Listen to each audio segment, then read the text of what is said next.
make it go boom boom. What does the S in GLS stand for? Sizable, substantial, supersized? Well, it actually stands for Sonder class, which translates to special class. Mercedes has updated the GLS with changes to the exterior, the interior, and the infotainment system. Join us on our first drive to see whether it lives up to its name. Welcome to Evo India and welcome to our first drive review of the 2024 Mercedes-Benz GLS.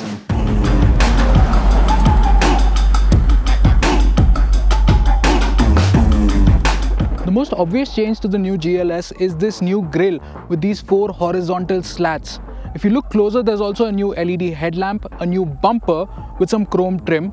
It still rides on 21-inch wheels, which still look a little small in the context of this 5.2-meter long SUV. It gets running boards and some more bright work on the window trim and on the roof rails.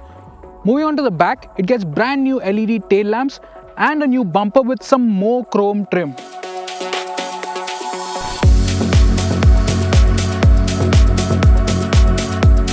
The interior of the GLS remains largely the same, but there are a few key updates. For example, the steering wheel. This is straight off the S-Class and it has touch-sensitive controls. Also, the GLS now gets some hand-me-downs from the Maybach GLS, such as these silver-finished aircon vents and this black wood trim with silver inlay. The dual 12.3-inch screens now run the latest MBUX software.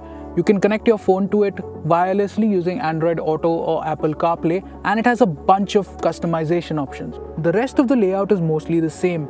You get great materials all around, physical controls for the HVAC, and plenty of storage in the center console. It also gets a 360-degree camera with active park assist and an all-new off-road tab that uses the cameras for a transparent bonnet view. This allows you to see what is immediately in front of the massive bonnet. It works at up to 8 km an hour and is quite useful if you take your GLS off-road.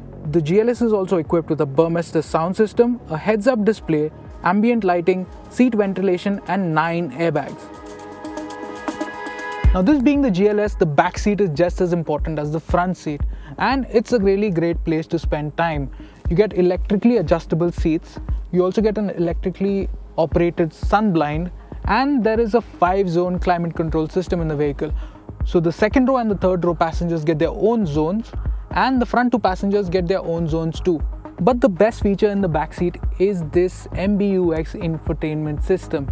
It has 11.6-inch screens for both passengers, and you can control it using voice commands or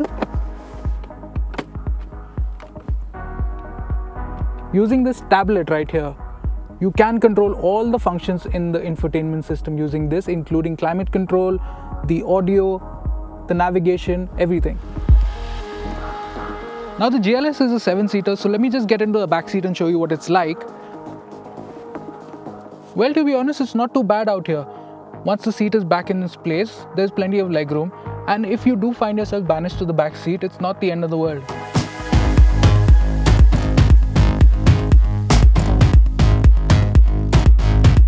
So, what's the GLS like to drive? First, let's start off with the powertrain options. The GLS comes in 2 flavors, the 450D diesel and the 450 petrol that we are driving today. Both of these engines get mild hybrid tech. So what that essentially means is that there's a starter motor generator unit in the transmission, and that has 2 primary roles. It acts as a torque fill, it provides a little bit of electrical assistance when the turbo is still spooling up, and it can regenerate a little bit of power when you're coasting or you're under braking.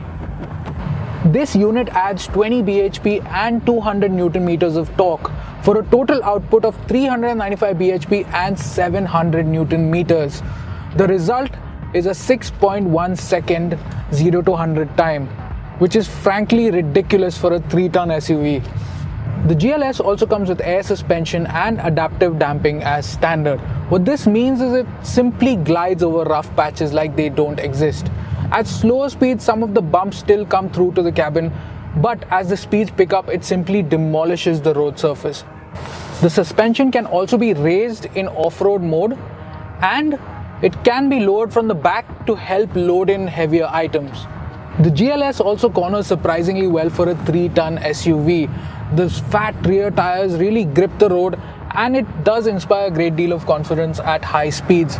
But the GLS is actually all about relaxed driving. You take in this wonderful cabin. The double pane glass insulates you from all the noise on the outside, and this Burmeister stereo. This is like having your own personal home theater on wheels.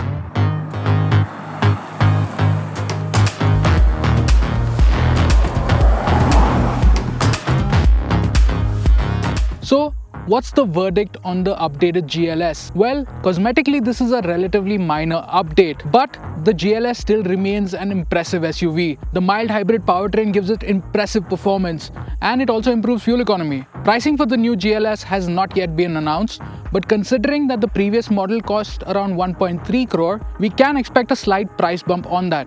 The BMW X7 offers a much sportier driving experience, but the GLS does luxury like no other.